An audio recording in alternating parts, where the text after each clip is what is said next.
Welcome to the AI for Career Success video overview by Curt Robbins, where experts at AI coaching and helping professionals like you and your employees upskill in AI. Our analysis today is based on a thought-provoking article published on LinkedIn. It's titled Sora is Gone, and it signals something bigger about the AI economy, written by Faisal Ahmad Wani. Now, it's speculatively dated April 6, 2026, to explore the economic pressures in the AI space that are already becoming apparent today. So the central thesis of this article is that a hypothetical event like OpenAI shutting down its video platform, Sora, shouldn't be seen as a technological failure. Instead, it's a profound economic signal about the underlying business realities of the entire artificial intelligence industry. To really appreciate this point, a little context is useful. Back in 2017, Google's Attention is All You Need paper introduced the transformer architecture, which is really the foundation of modern AI.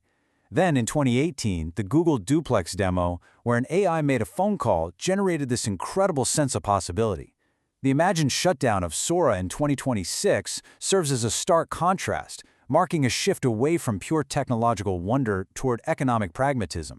The author encapsulates this core argument perfectly with this statement. In the long run, the winner in the AI race won't be determined by impressive demonstrations, but simply by its ability to be economically sustainable.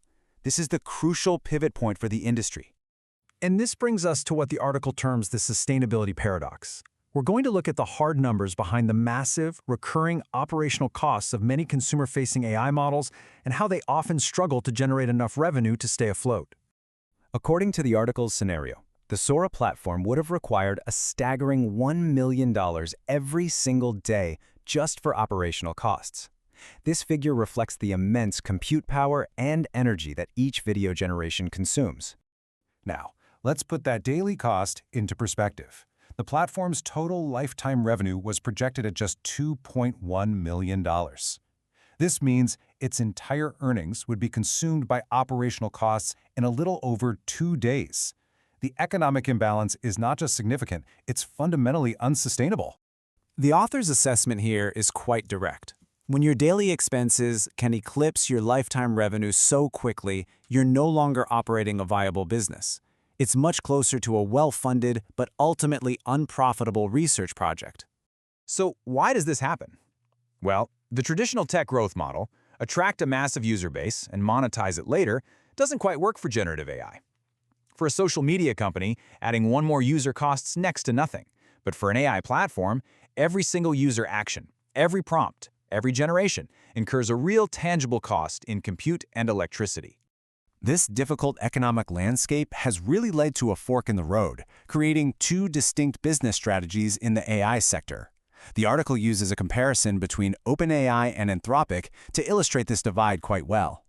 You see, OpenAI pursued a consumer-first strategy, prioritizing viral growth and user reach. This approach led to those very high compute costs and, in this scenario, product shutdowns. Anthropic, on the other hand, chose an enterprise-first model, focusing on developers and businesses who pay for API access. Their strategy centered on sustainable revenue from the very beginning, which resulted in a more stable business model.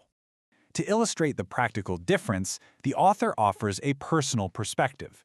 While many consumer-facing AIs function like advanced search engines, an enterprise-focused tool like Anthropic's Claude is engineered for professional utility, things like synthesizing research or drafting structured proposals.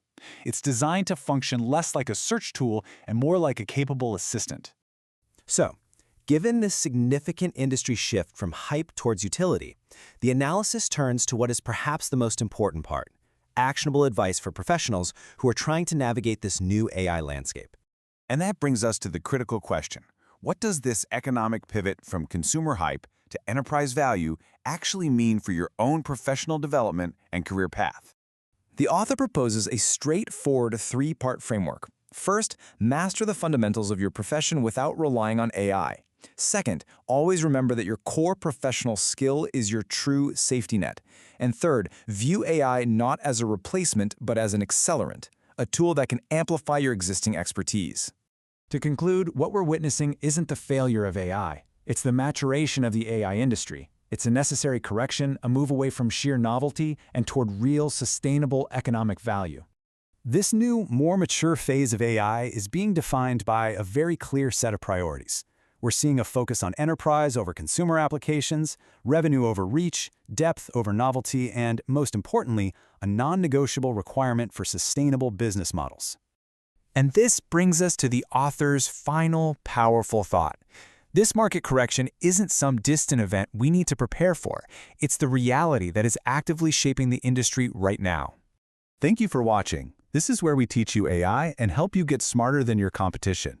If you find these overviews helpful, please consider using the QR code from the beginning of this video to buy us a coffee or to hire us to coach you or your employees in AI.